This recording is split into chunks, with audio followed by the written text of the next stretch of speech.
Hi, we're talking today about sharing personally identifiable information over Google Drive. So we'll go over some legislation and reasons why you want to keep it secure, and then we will also go into settings for Google that will help you share information in the most safe and secure way possible. You can find this slide deck at bit.ly.pii gdrive. So there are some links that lead to some helpful information and guides. So jot it down, bit.ly/PII gdrive. First and foremost, we are the breakdown. So creating a solid passphrase and keeping that passphrase safe and secure is of the utmost importance.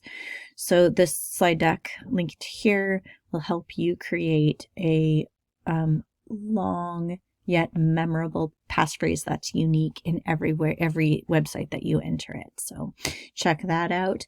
Don't write your passphrase on a sticky note. Don't save it as a contact in your phone.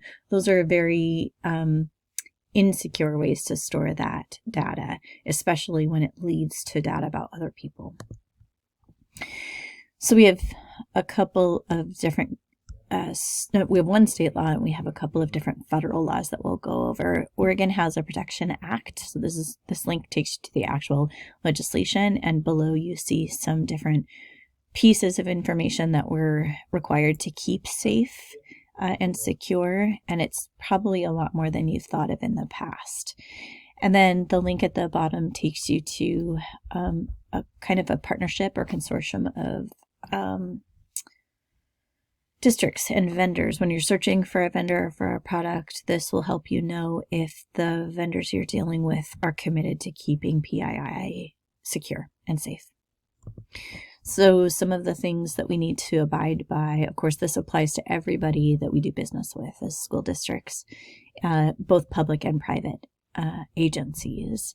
And personally identifiable information can be lots of things, including work that's created or provided by students, and then anything that identifies them. So it would include things like IEP identifications, diagnoses, things like that.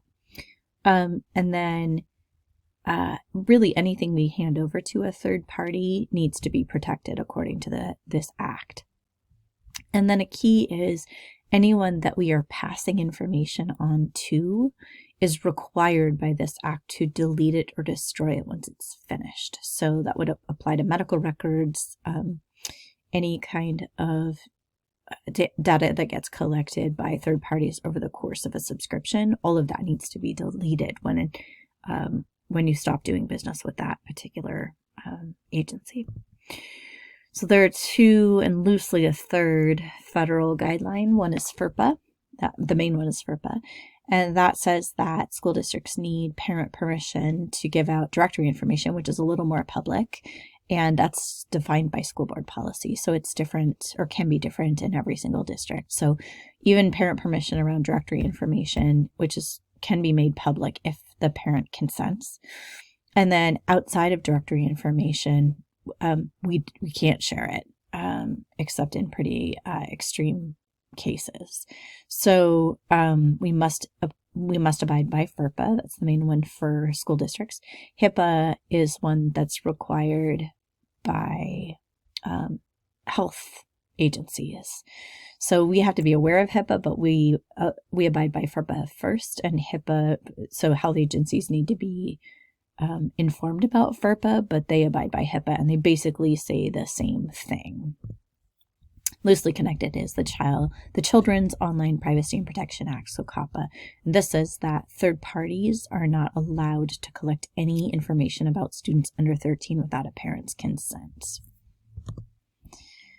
So because Google parses and duplicates data all over the place, it is the most secure way to send and share information. And the beauty is we're not actually sending it. So I'll show you how to share the information out of a Google Drive. As long as you know who you're sharing with and how you're sharing it, it's going to remain as secure as it possibly can. Email is never a secure way. So putting kids' information into the body of an email and sending it is the least secure method. So consider that. I'll walk you through the most secure to the least secure way to share it out of Google Drive. And even the least secure way to share it is still more secure than sending it over email.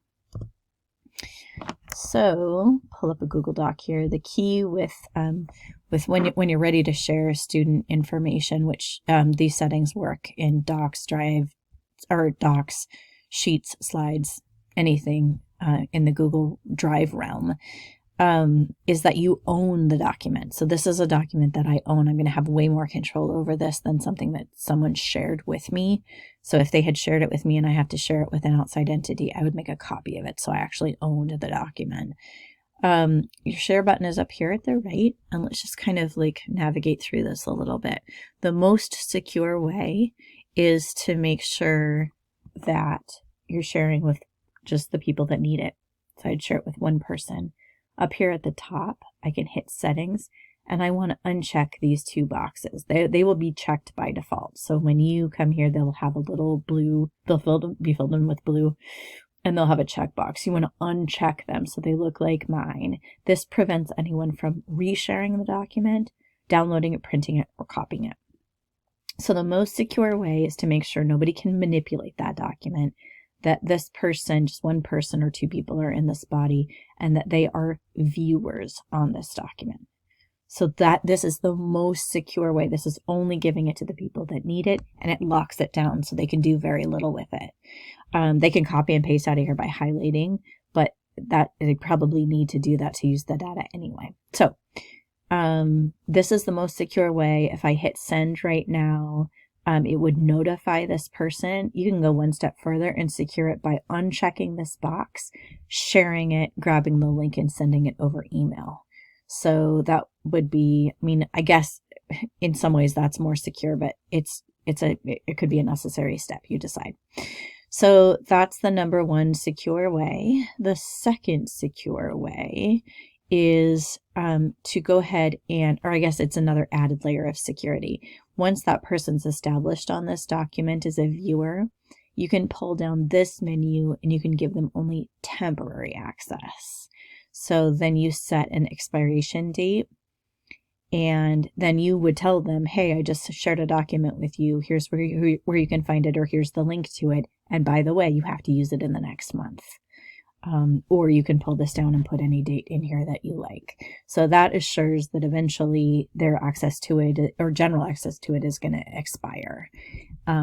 So that's an added layer of, it doesn't secure it more in transit, like when they're getting it or when they're using it, but it assures that eventually they won't have access to data that might be sensitive. So those are ways to make it very, very secure. The next level up in terms of security would be down here at the bottom.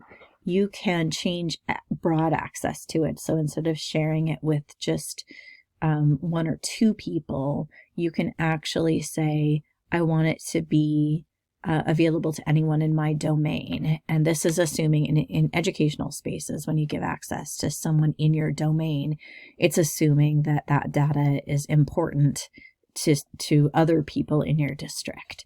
So this is possible. It depends on what the data is. You have to know in your job what the restrictions on data tend to be. So talk to your supervisor, get together as a group, read the law, and decide, who needs access to what. So this may be another option for you in terms of sharing data. And then you share, it doesn't send anyone a message. It shares it with everybody at your school district, and then, or within your building. And then you have to direct them to that data. Unless they look for it, they won't know it's there. So the least secure way, but sometimes necessary, is to share with anyone with the link. It's important with this setting that it stays on viewer. You don't want to give any access to any PII to anyone and make them editors, because they can do a lot of information and a lot of damage with that information if they need to. So anyone with the link, you would copy this link, and then you would open an email message. You would, head it up with whatever directions you need to, and then you would send it. The beauty is we're not actually sending the data, we're sending a link to the data. So that anyone with a link is not searchable on the internet. It's not, I mean, eventually you'd want to maybe enter something in your calendar to cut off access to that data at some point. That's reasonable. But it's still secure because you're not actually sending the data. The data's sitting in your Google Drive. It's being parsed and duplicated. So unless you share your password, nobody else can get to it. Except the folks that have that link. So that is the most secure. Those are the most secure ways. If you have questions, please let your technology department know, and they'll get you to the right people to answer those questions. Otherwise, in terms of the kinds of data that you must share in your job, it's understandable that will have to be disseminated somewhere, but it's important to come to some kind of consensus about the best method and reasons for doing that. Thanks.